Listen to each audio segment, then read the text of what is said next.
Welcome to the 318 Experience, the ultimate podcast for discovering the best of what our community has to offer. I'm Brian Bendily, your host and local realtor, with a passion for showcasing the people, attractions, and hidden treasures of Monroe, West Monroe, and beyond. So we're here today with Miss Jasmyne.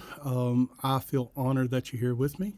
And why don't you tell people a little bit about yourself? I know you have a title company and you got a lot of stuff going on. So tell us a little bit about who you are.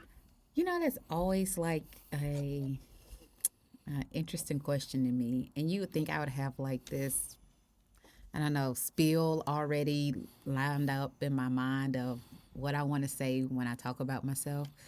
But the reality of the matter is that I really hate talking about myself. And so I revert. You know, I can actually see that about you. I really hate talking about myself. So I go very vague and very general. I am a wife and a mother to two boys. I'm a graduate of ULM, University of Louisiana, Monroe. My family's here in Monroe. I own several businesses here in Monroe, and I like my community. That's Awesome. the gist of it. Well, how about I take you back a little further than Monroe? So I've been doing some reading since you agreed to come Okay. on this, and there's a little bit out there on the internet about you. So Oh, I gosh. learned some stuff, and I want to learn a little bit more. Okay. So it says that you're originally from Alabama. Tell That's me right. about that. So my mother, well, I was born in Biloxi, raised in Birmingham. Okay. My mother and I moved from Monroe when State Farm left. They were shifting people out. And so we got moved to Birmingham. And so Okay. I spent, from elementary to freshman year in high school in Birmingham. And then we moved to Mobile. So was your mom originally from Monroe? Yes. Well, Okay. actually, she's from Palmerville, Okay. Marion area. And then she went to college in Monroe and stayed here, met my dad, moved to Biloxi because my father's in the military. And then they came back to Monroe, and then we moved to Birmingham. So when people ask me where am I from, it's always the Gulf Coast because I lived in 3 of the states that line the Gulf Right. Coast. So graduated high school in Mobile, came to ULM. So how old were you when y'all moved to Alabama? I was about 4 or 5. All right. And you stayed until High school. High Well, my school. freshman year in high school. Okay. And then my mom at that time was working for the airlines, so we moved to Mobile. And I went to John L. LaFleur High School and was in the band there. What'd you play? Saxophone, which is a little known fact about me. I played saxophone from the 4th grade through my junior year in college. Can you still play? Yeah, actually, it's like one of those skills that I often finger my scales and kind of just keep it fresh in my mind as much. So as if you I want to can. get on YouTube and Google and just search you on the saxophone, I'm not going to see it? No. But it was just something when I decided to put it down, I picked it up with the goal in mind that it would be used to go to college. And so I kept that goal in my mind as I progressed through school. And then by my junior year in college, I was like, Mom, I'm tired of it. I'm done with it. It's done what it was supposed to do for me. So you played in college? I played in college. I Okay. went to school with a band scholarship Oh, as awesome. well. Mm-hmm. So very little known fact about me. Yeah. It's not something you really see. And if you don't know, it's just one of those things. So we've moved back to Monroe. Where did you end up graduating high school from? Mobile. Okay, so in Mobile, did you start off at ULM? I did. So while in Mobile, I wanted to go to Howard University Okay, in Washington. yeah, prestigious place. And my mother told me, she said, well, Jazz, you should go back to Monroe and be around your family because you spent so much of your years growing up away from them. Mm-hmm. I would only come down for holidays, summers, but for the most part, I lived in Alabama. My family lived here, so she thought it would be really good for me to come back to ULM and build a relationship with my father and with her side of the family. And so Uh, I was one who thought I was a very simple child. If my mom said do this, I realized that I could get more out of her if I just did what she said. Sure. So she said go to ULM. And I wish I could get my kids on board It with was that. very simple. I mean, it was a very, simple concept for me. She said go left. If I went left, I got rewarded. If she said go right and I went right, I got rewarded. So ULM actually waived my out-of-state fees because my mother graduated from ULM. Oh, fantastic. And then they offered me scholarship money, band scholarship. And so I pretty much went to school debt-free. That's amazing. One of which I think that you've seen it too. One of the biggest challenges that we have getting young people approved for a home loan is student loan debt. Yes. So for you to have graduated ULM practically debt free, I mean, that's a huge achievement. Yeah, it was. No, it was completely debt free. But I had to work. I did do some things throughout my duration at ULM, band scholarship, academic scholarship. I was an RA, and so that paid for room and board. So I did, little things like that Sure. to help aid. So when you were at ULM, talked about that major because there was a little shift there towards the end, right? Well, there was a shift in the beginning and the end. Now that I sat here and thought about that, yes, actually what happened. So the beginning, my mother said to major in nursing. Mm-hmm. So I went to the first biology class and realized this was not the life for me. And I quickly called my mother and she said, well, we should do psychology. I was like, okay, I could get with that. So I do psychology. I declared my major on my second day at psychology, and I stayed there until my sophomore year when I realized I'm falling asleep in class. This is just not really keeping me intrigued. Right. There has to be something better for me at college. So my mom says, well, I go back to mom, and mom says, well, you like to argue, so maybe you should do law school. Let's go be a lawyer. And I said, okay, well, what major is that? And so we ask around, and everyone says, well, do political science.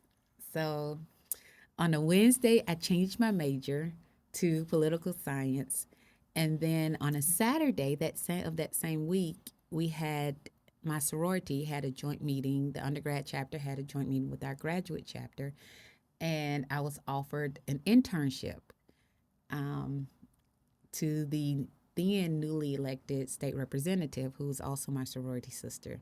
So And right who is out the that? gate, Rosalind Jones. Okay. So, well, Rosalind Jones Lewis now, but so right out the gate, I got an internship, and that was a life-changing event then that I didn't realize.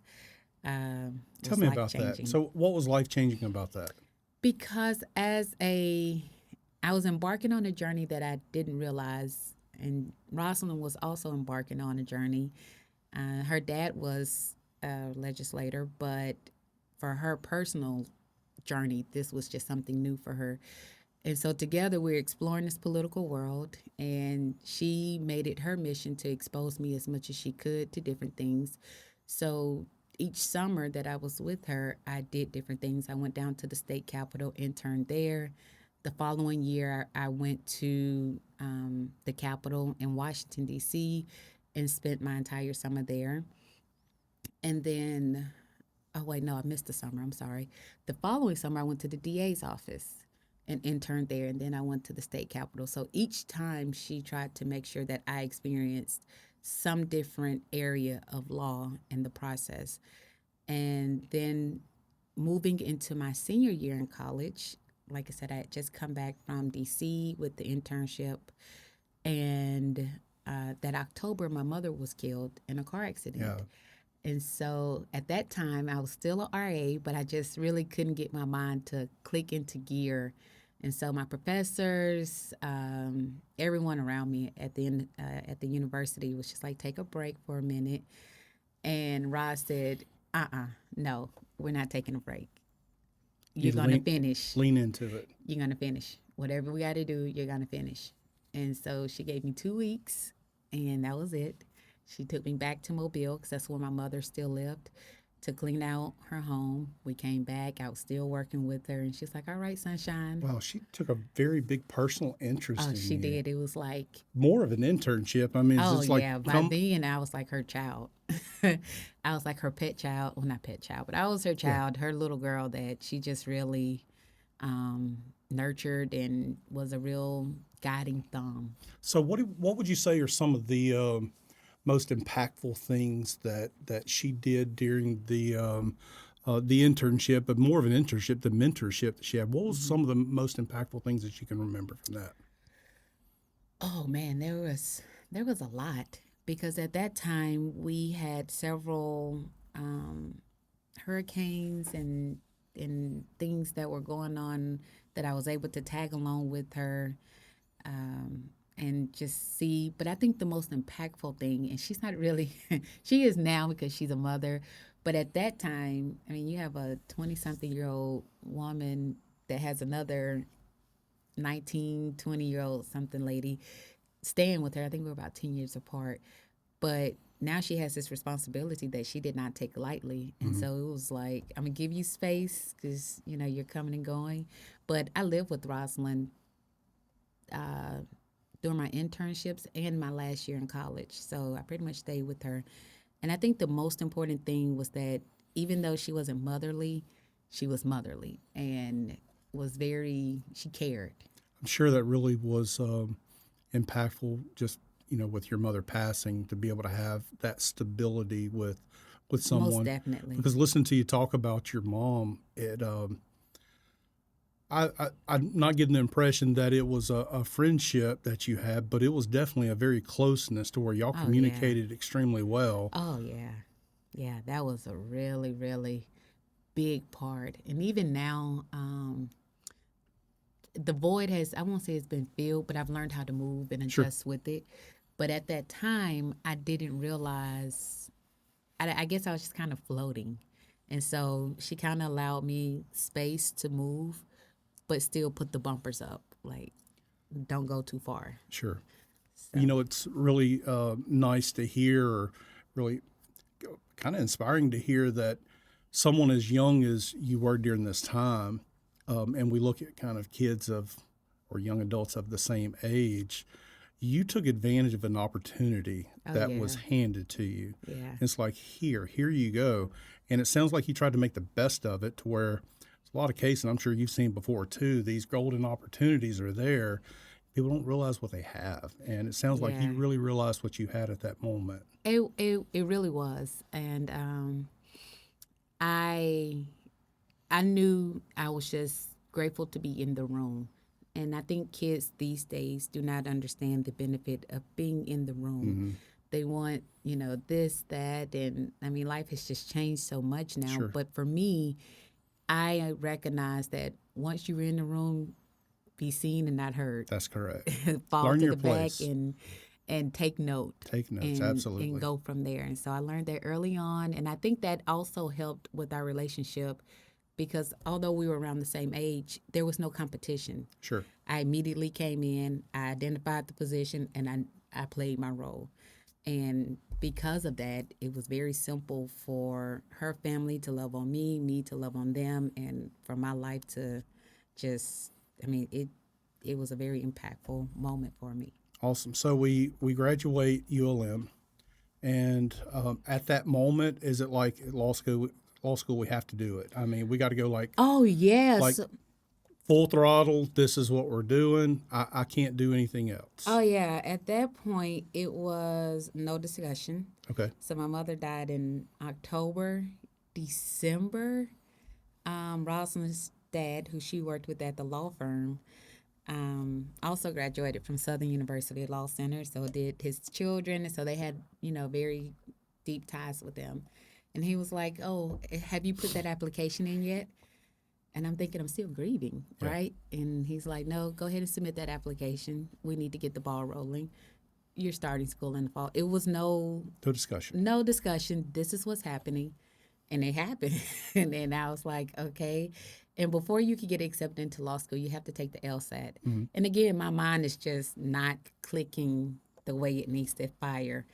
And they didn't care. They were like, take it twice. and whatever is your highest score, it's just it. But this is what's going to happen. Right. And that's what happened. So at that point, did you have a plan? Because I can assume that law school is way more expensive than just going to ULM. Yeah and no. So my first year in law school, I paid out of pocket. My second year in law school, I thought to myself, this is not what white people do. White people invest in real estate, and that's what I need to do. And so I bought my first property then. And I thought to myself, it is better for me to tie my money up and have something to fall back on later if needed than to spend now and not have anything but this degree to show for it. Sure. So I took the money that I received from my mother's death and tied it up in real estate. And that's actually how I met you. And I think by the time I met you, I bought my second property. And so that started my journey on real estate. I didn't know anything about it. I didn't know anything about stock market. My family comes from a very small country. This is not something that we are familiar with. Investment and things of that nature is nothing that we have exposure to. Sure. So the only thing that I knew was be safe and go real estate. People will always need a place to lay their head. That's right. So that's what I did. Man. So graduated, what year did you graduate, Southern? 2013. So in 2013 you graduated. So how long after you graduated did you take the bar? Immediately. Okay, so you took it immediately, passed first go around? No. Okay. So first go round, law school was a blur to me. I'm still floating for the most part. I did just enough to get through law school. But I don't think I performed at my best during that time. I did what I could. Well, no, I will say that. I performed at the best that I could going through my situation. And so law school, I meet my husband. We get married the February that I'm set to graduate.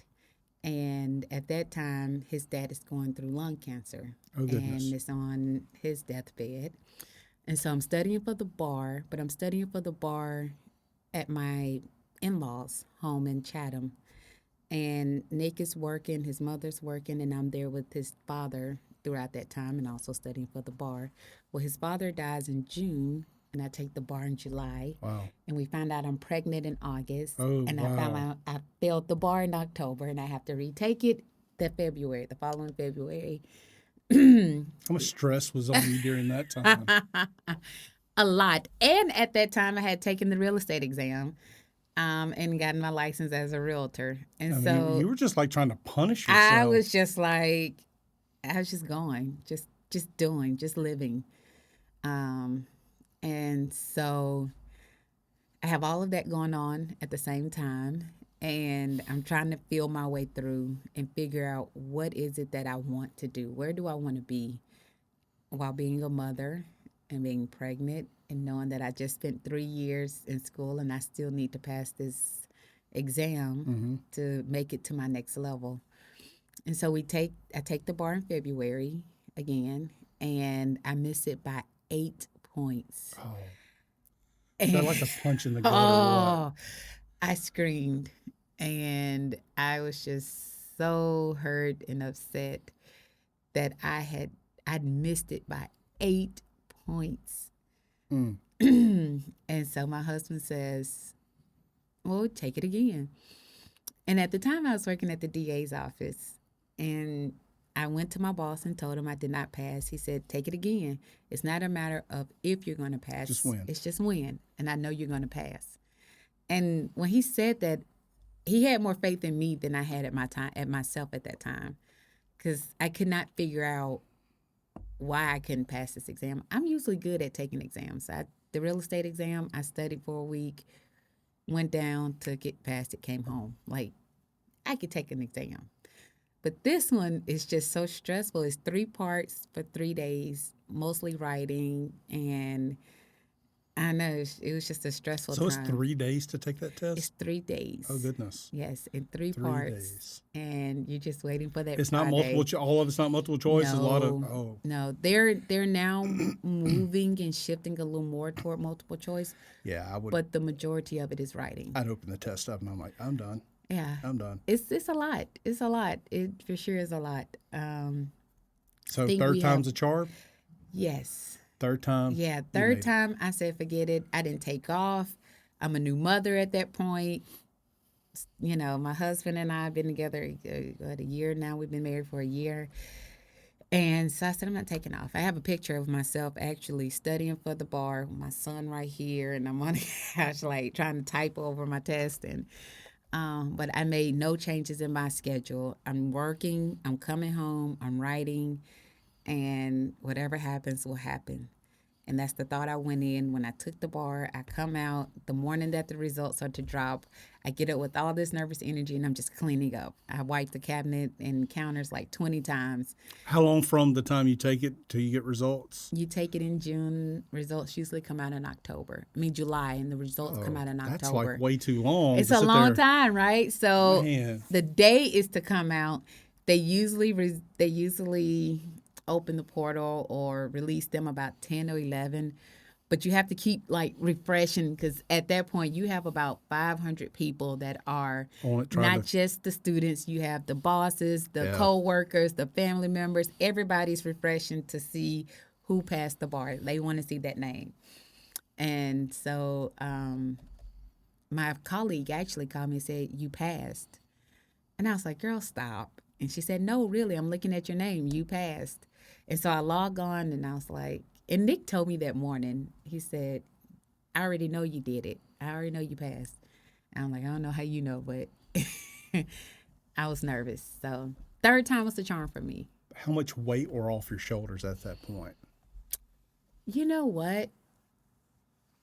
I still was not necessarily, I won't say I wasn't doing my passion because I enjoyed prosecuting, but I was still in this weird phase of not really wanting to practice law, but because I'd gone through so much to do it, I'm going to fulfill the obligation. And because this was something my mother told me, I always tell people my law degree was plan B for me. It's like the fallback thing. Like, I'd rather have it and not need it than to need it and not have it. Sure. But my passion is real estate. Sure. And that's something that I really wanted to take the time to explore, build up, and and really just delve all the way into. But because of obligations, Yeah. I had to go exactly, go right where the money was. That's correct. And so, So people have this TV version that I passed the bar. I'm an attorney now. The dollars are going to start rolling in, right? It doesn't really work that way, does it? no. Even if you are so lucky to get with some big firm, you still are responsible for your billable hours and all that stuff. So how did you make the decision that you wanted to go into the criminal? I'm assuming that's where you criminal side, Right. instead of another direction. What chose that path for you? It chose me.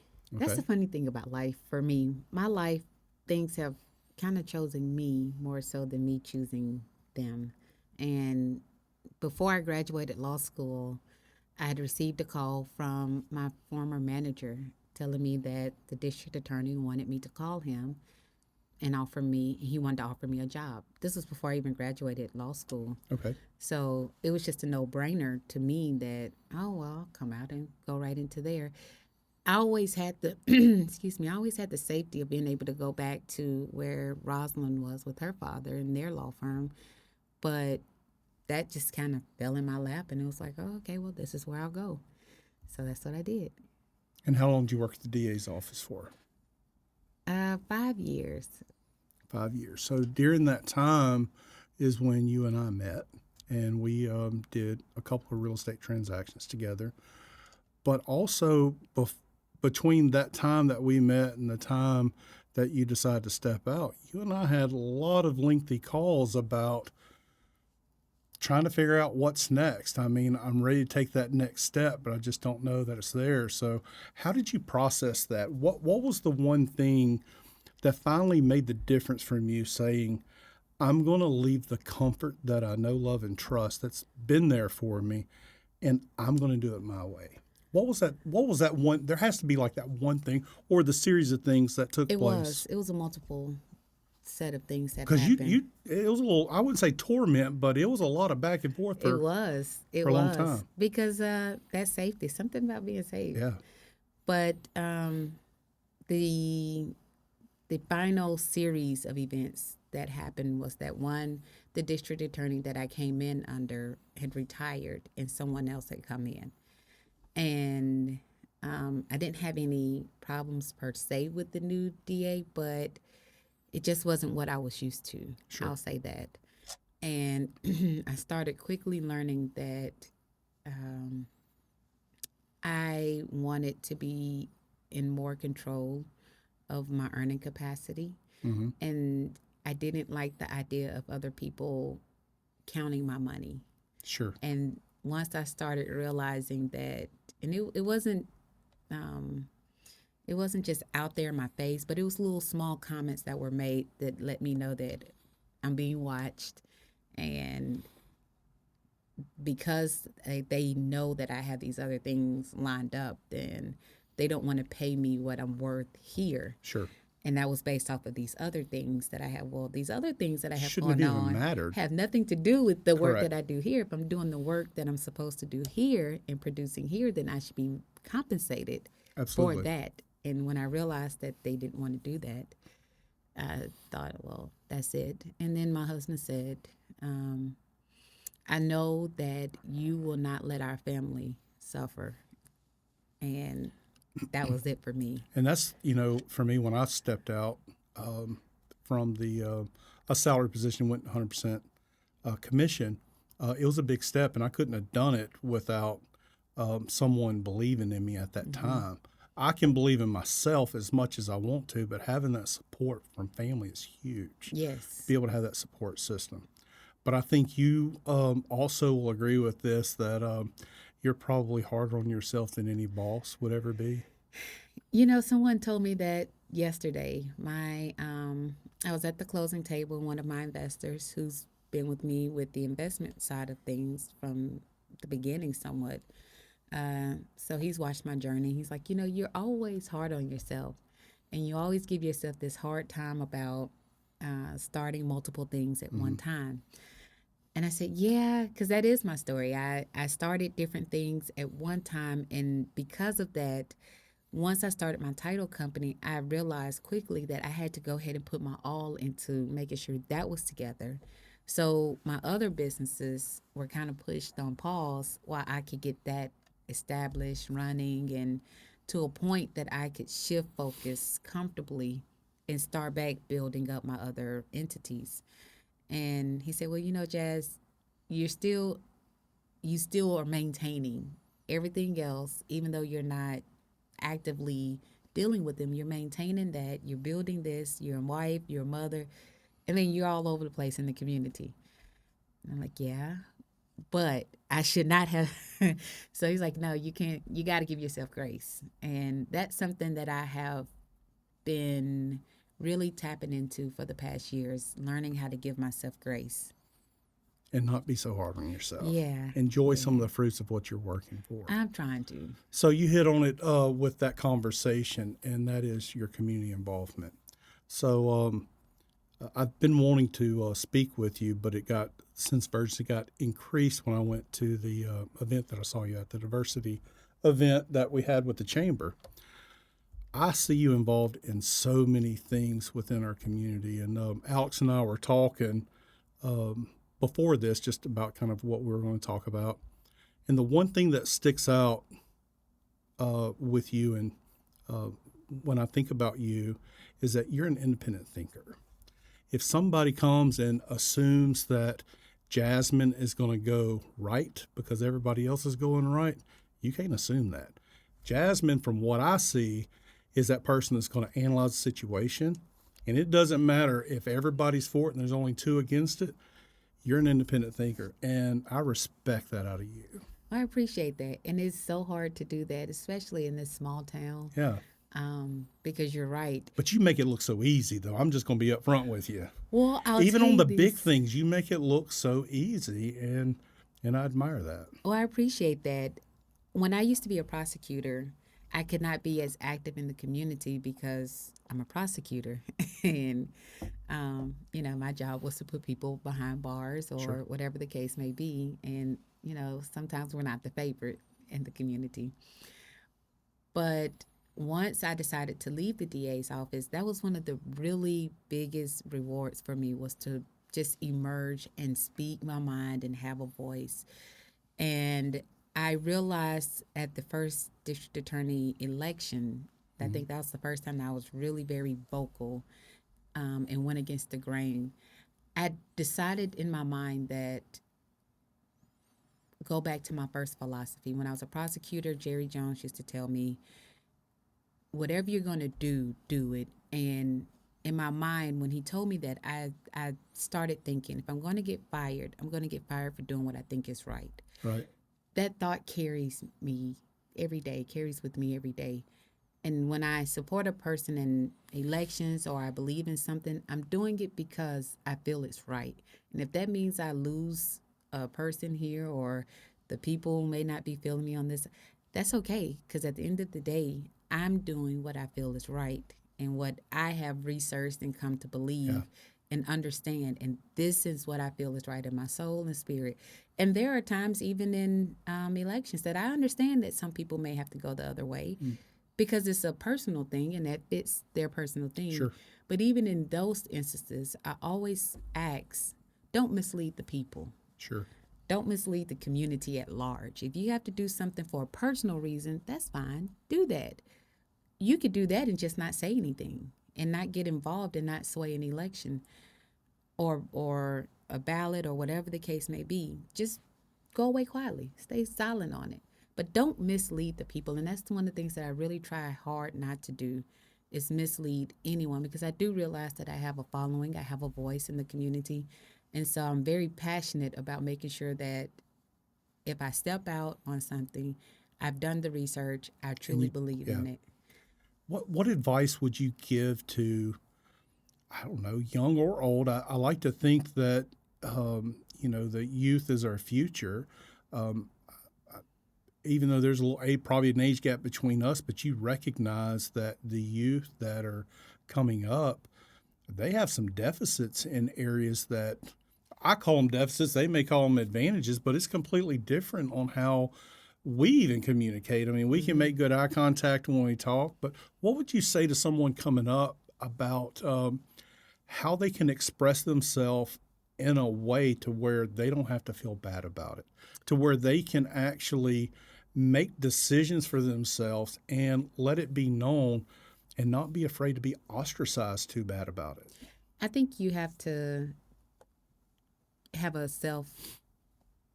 self-awareness. As an entrepreneur, it's very dangerous to speak out because you could hurt your business.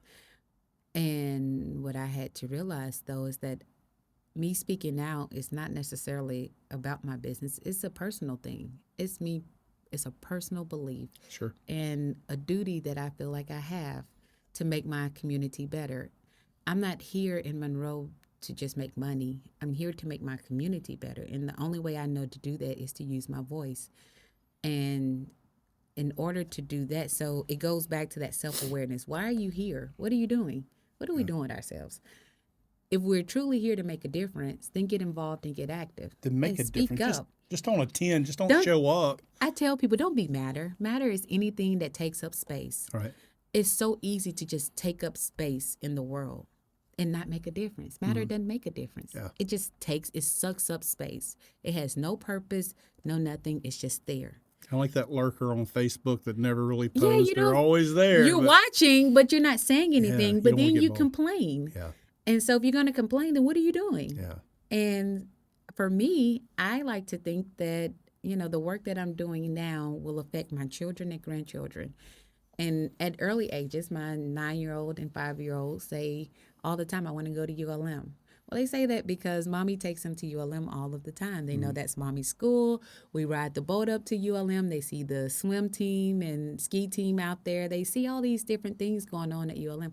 Is what they are exposed to that matters. And so, and shaping their mindset early on. I'm very hard on my 9-year-old. Stand alone. Don't be a follower. Don't be a follower. Please don't be a follower. Stand by yourself. And if you're gonna make a stand, stand for what's right, even That's if you correct. got to stand by yourself. That's correct. And that is the motto that I live by. I love that. I love that a lot. You know, we Alex, which is kind of behind the camera over there, went with me to the Monroe Chamber event. I'm going to get what they called it, but it was a diversity meeting about diversity in the workplace. And I want to start getting more involved in attending chamber events. And when that one come out, I'm like, well, cool, this will be a good one for us to go to, and we'll see what it's about. And I get there, and it was totally not what I thought it was going to be. I mean, I'm just upfront with you. I really thought it was going to be about race relations within the work, about hiring a demographic. And there was probably a sentence or two that inferred about race, but it was about diversity of thought. It was about inclusion. And I kind of felt bad leaving there that I had this preconceived notion that diversity always has to be about race. You know, we live in a town that is, and she spoke to, what was the lady's name? She was excellent. Darren. Yeah. She's over at Delta, Louisiana Delta. I mean, just a wonderful speaker. Yes. So she goes someplace else speak, count me in. She was great. And she touched on a little bit that, you know, race relations within our community, I don't think anything will ever reach perfection, but it's better than it was, Right. 10 years ago. We all always have to have work to be able to, we can all do better. That's right. But to hear her put that into context of the people matter, their ideas matter. If you want to have a healthy work environment, if you want to have a healthy community, we have to at least listen. That's right. And we have to let people have an opportunity to voice concerns. And if it's not concerns, it's ideas. We should never marginalize anybody, because I think we'll get so much more benefit, even if the idea is so far off wall that it'll never happen. Right. Just having that person to be heard.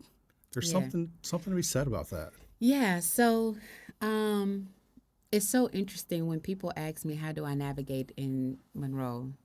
Because it is a small town, and it's a very divided town as far as the black versus whites, the rich versus poor. That's the mindset that a lot of people go by.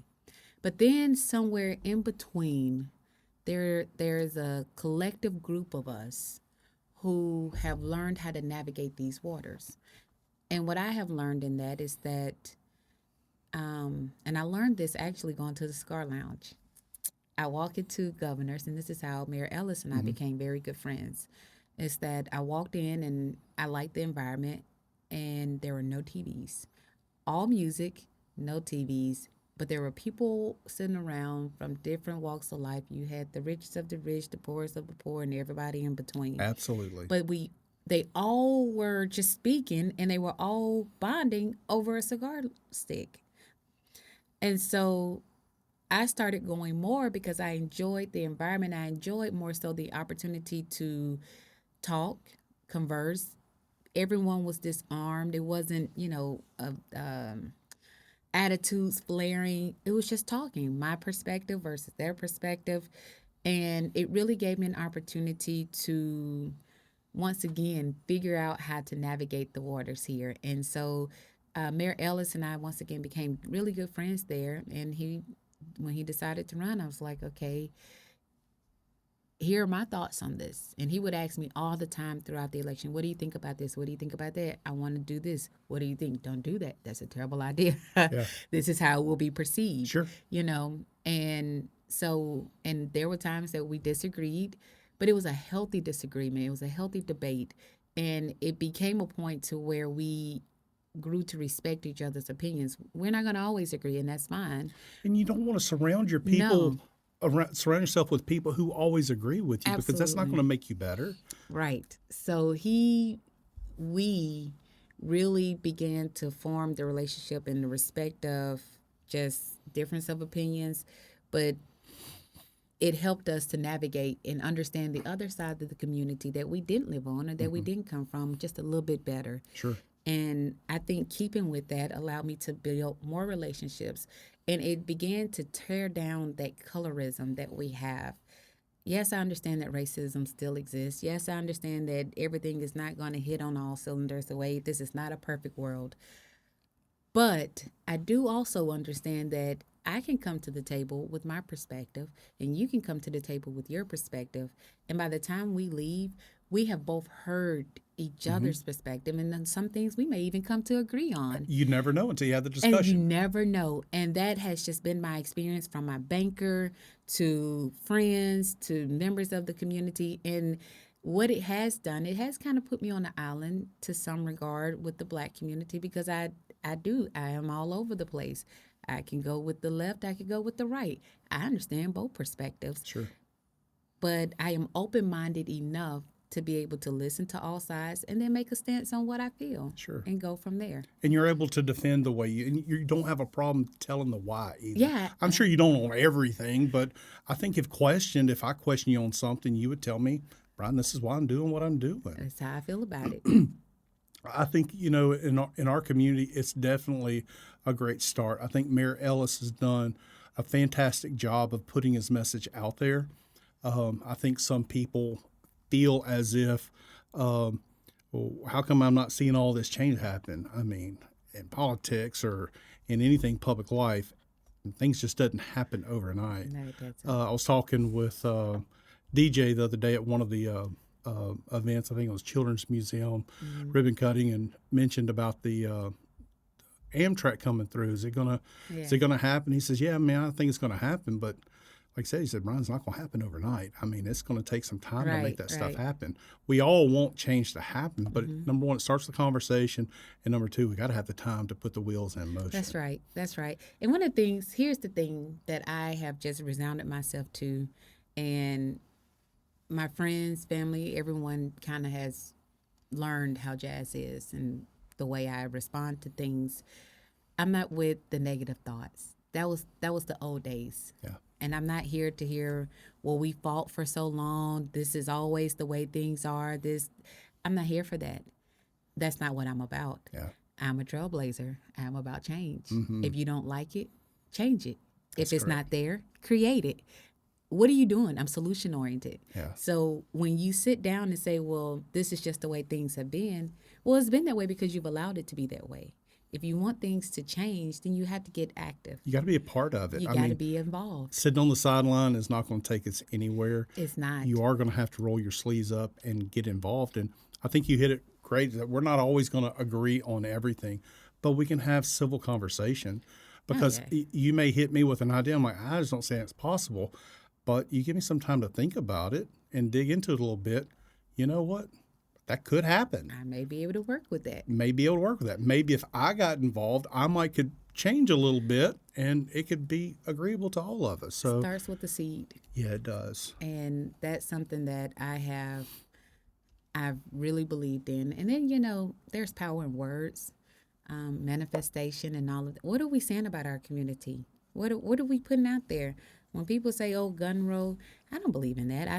I buy into fun row because I love where I live. And when people say there's nothing to do, well, there's nothing for you to do because there's plenty for me to do. If I want to go have fun, I know exactly where I want to go to have fun. When I bought my boat on the bayou, I did that from going on a boat tour with Mayor Ellis, randomly one day. And I had so much fun on the Ouachita River on this boat tour that I was like, Do it again, do it myself. wait a minute. We don't have anywhere that gives boat tours. Why don't we have anywhere that gives boat tours here? So now that you're talking about boat tours, how does somebody get a boat tour? You go to chateaurouge320.com, and on there I have where you can sign up for boat tours. So how often do you give boat tours? Well, I haven't given them this year, but last year it was crazy. Okay. People but if someone wants one, they can go to Chateau Rouge 320. We'll make sure we post the information on it as well. Jasmyne, it's I'm really thankful that you came and talked to us.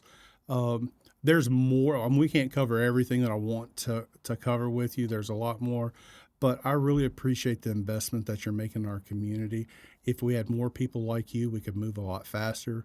But if we can just find that next one, I mean, it's what it takes to have what I think makes our community great is people like you that are willing to sacrifice their time to get involved. But I don't think you look at it as a sacrifice. I think you look at it as an investment. Am I wrong on Oh that? yeah, it's an investment and a duty. It's Yeah. an obligation.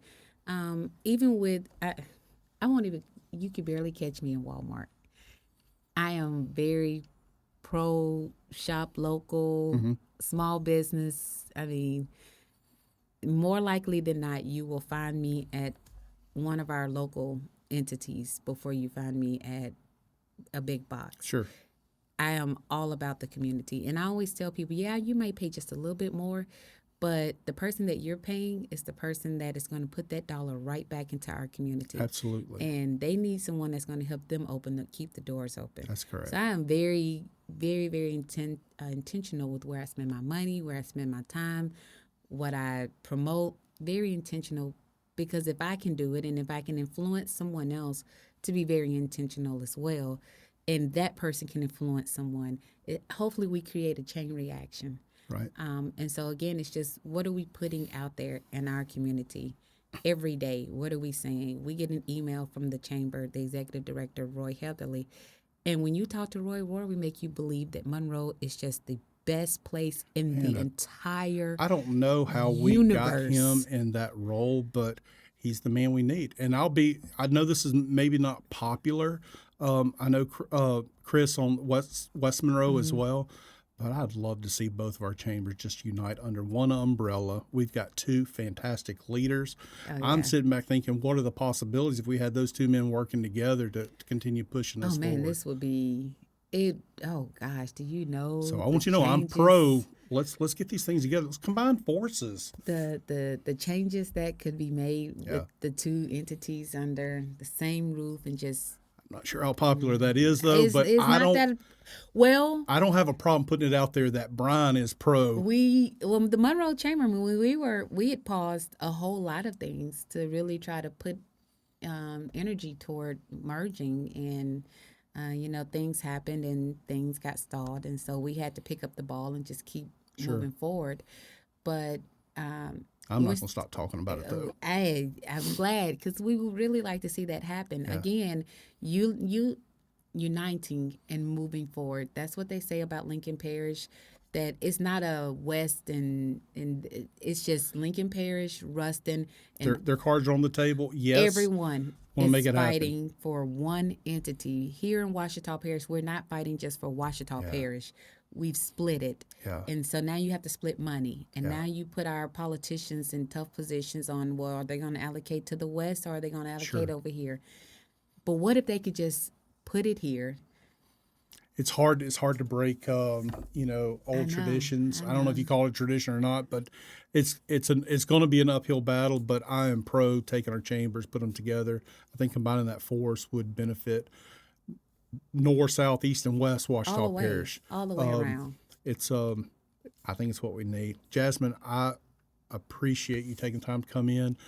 Guys, I want you to understand this lady, she owns a title company. It is Cajun Title. I'm sure you do other possible legal work with family law and maybe some other things.